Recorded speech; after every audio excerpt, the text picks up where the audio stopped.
Hey guys, welcome back to my channel. ಇವತ್ತು carrot halwa ಮಾಡೋದನ್ನ ನೋಡೋಣ ಬನ್ನಿ. ಇದಕ್ಕೆ ಏನೇನು ಇಂಗ್ರೀಡಿಯೆಂಟ್ಸ್ ಬೇಕಾಗುತ್ತೆ ನೋಟ್ ಮಾಡ್ಕೊಳ್ಳಿ. ಸ್ವಲ್ಪ ಡ್ರೈ ಫ್ರೂಟ್ಸ್, ಕ್ಯಾರೆಟ್, ಸಕ್ಕರೆ ಮತ್ತು ಹಾಲು ಬೇಕಾಗುತ್ತೆ. ಒಂದು 4 to 5 ಇಂಗ್ರೀಡಿಯೆಂಟ್ಸ್ ಅಷ್ಟೇ ತೊಗೊಳ್ಳೋದು ಕ್ಯಾರೆಟ್ ಹಲ್ವಾಗೆ. ಇಲ್ಲಿ ನಾವು 1 kg ಅಷ್ಟು ಕ್ಯಾರೆಟ್ ತೊಗೊಂಡಿದ್ದೀವಿ. ಅದರಲ್ಲಿ ನಮಗೆ 1/2 kg ಅಷ್ಟು ಕ್ಯಾರೆಟ್ ಹಲ್ವಾ ರೆಡಿ ಆಗುತ್ತೆ. ಎಲ್ಲ ಕ್ಯಾರೆಟ್ ತುರಿದಿಟ್ಕೊಂಡಾದ್ಮೇಲಿಂದ ನೀವು ಒಂದು ಪ್ಯಾನ್ಗೆ ಒಂದು 2 ಟೇಬಲ್ ಸ್ಪೂನ್ ಅಷ್ಟು ತುಪ್ಪ ಹಾಕ್ಕೊಳ್ಳಿ. ತುಪ್ಪ ಬಿಸಿ ಆಗ್ತಿದ್ದಂಗೆ ಡ್ರೈ ಫ್ರೂಟ್ಸ್ನ ಇದಕ್ಕೆ ಸೇರಿಸ್ಕೊಳ್ತಾ ಹೋಗಿ. ಮೊದಲಿಗೆ ಕ್ಯಾಶು ಮತ್ತು ಬಾದಾಮನ್ನ ರೋಸ್ಟ್ ಮಾಡ್ಕೊಳ್ಳಿ. ಅದು ಸ್ವಲ್ಪ ರೋಸ್ಟ್ ಆಗ್ತಿದ್ದಂಗೆ ನೀವು ಅದಕ್ಕೆ ದ್ರಾಕ್ಷಿನ ಆ್ಯಡ್ ಮಾಡ್ಕೊಳ್ಳಿ. ದ್ರಾಕ್ಷಿ ಬೇಗ ರೋಸ್ಟ್ ಆಗುತ್ತೆ. ದ್ರಾಕ್ಷಿ ಉಬ್ಬಿದ ತಕ್ಷಣ ನಿಮಗೆ ಡ್ರೈ ಫ್ರೂಟ್ಸ್ ರೋಸ್ಟ್ ಆಗಿದೆ ಅಂತ ಅರ್ಥ. ಅದನ್ನು ಒಂದು ಬೌಲ್ಗೆ ಟ್ರಾನ್ಸ್ಫರ್ ಮಾಡ್ಕೊಳ್ಳಿ. ಈಗ ಅದೇ ಪ್ಯಾನಲ್ಲಿ ಸ್ವಲ್ಪ ತುಪ್ಪ ಇರೋದ್ರಿಂದ ಅದಕ್ಕೆ ಇನ್ನೊಂದು ಸ್ಪೂನಷ್ಟು ತುಪ್ಪ ಆ್ಯಡ್ ಮಾಡಿಕೊಂಡು ಇಲ್ಲಿ ನಾವು 4 ಕಪ್ಪಷ್ಟು ಕ್ಯಾರೆಟ್ನ ಹಾಕ್ಕೊಳ್ತಾ ಇದ್ದೀವಿ.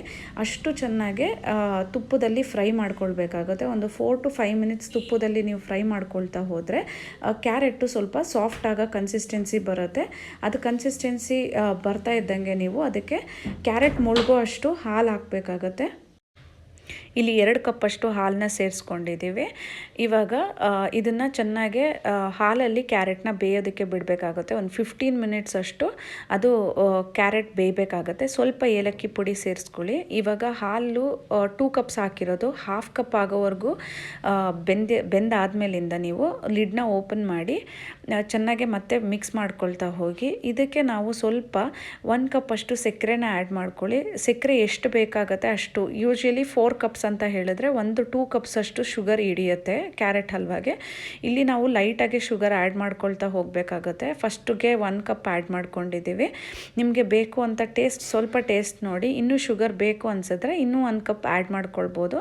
ಸಕ್ಕರೆ ಹಾಕಾದ್ಮೇಲಿಂದ ನೀವು ಒಂದು 5 ಮಿನಿಟ್ಸ್ ಚೆನ್ನಾಗಿ ಬೇಯಿಸ್ಕೊಳ್ಬೇಕಾಗತ್ತೆ. ಇಲ್ಲಿ 1 ಸ್ಪೂನ್ ತುಪ್ಪ ಆ್ಯಡ್ ಮಾಡ್ಕೊಳ್ಳಿ. ಈ ನೀರು ಕನ್ಸಿಸ್ಟೆನ್ಸಿ ಬಿಡುತ್ತೆ ಸಕ್ಕರೆ ಹಾಕಾದ್ಮೇಲಿಂದ. ಇದು ಬಿಟ್ಟಾದ್ಮೇಲಿಂದ ಗಟ್ಟಿಯಾಗಕ್ಕೆ ಸ್ಟಾರ್ಟ್ ಆಗುತ್ತೆ. ಗಟ್ಟಿಯಾಗೋ ಕನ್ಸಿಸ್ಟೆನ್ಸಿ ಬರ್ತಾ ಇರುವಾಗಲೇ ನೀವು ಇನ್ನೊಂದು 2 to 3 ಟೇಬಲ್ ಸ್ಪೂನ್ ಅಷ್ಟು ತುಪ್ಪ ಆ್ಯಡ್ ಮಾಡಿಕೊಂಡ್ರೆ ಪ್ಯಾನ್ಗೆ ಅಂಟಲ್ಲ. ಆವಾಗ ಅಂಟದೇ ಇರೋ ಕನ್ಸಿಸ್ಟೆನ್ಸಿ ನಿಮಗೆ ಹಲ್ವಾ ರೆಡಿ ಆಗ್ತಾ ಇದೆ ಅಂತ ಅರ್ಥ ಮಾಡ್ಕೊಳ್ಬೇಕಾಗತ್ತೆ ನಾವು. ಇವಾಗ ಆ ಕನ್ಸಿಸ್ಟೆನ್ಸಿ ಆದಮೇಲಿಂದ ನಾವು ಮೊದಲೇ ರೋಸ್ಟ್ ಮಾಡಿಟ್ಕೊಂಡಿರ್ತೀವಲ್ಲ ತುಪ್ಪದಲ್ಲಿ, ಅದನ್ನು ಕ್ಯಾರೆಟ್ ಹಲ್ವಾಗೆ ಆ್ಯಡ್ ಮಾಡ್ಕೊಳ್ಬೇಕಾಗತ್ತೆ.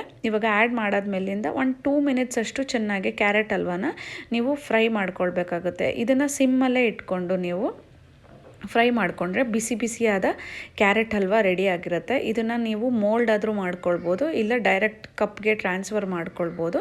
ಇವಾಗ ಕ್ಯಾರೆಟ್ ಹಲ್ವಾ ಬಿಸಿ ಬಿಸಿಯಾಗಿ ರೆಡಿ ಆಗಿದೆ. Thank you for watching. Please like, share and subscribe.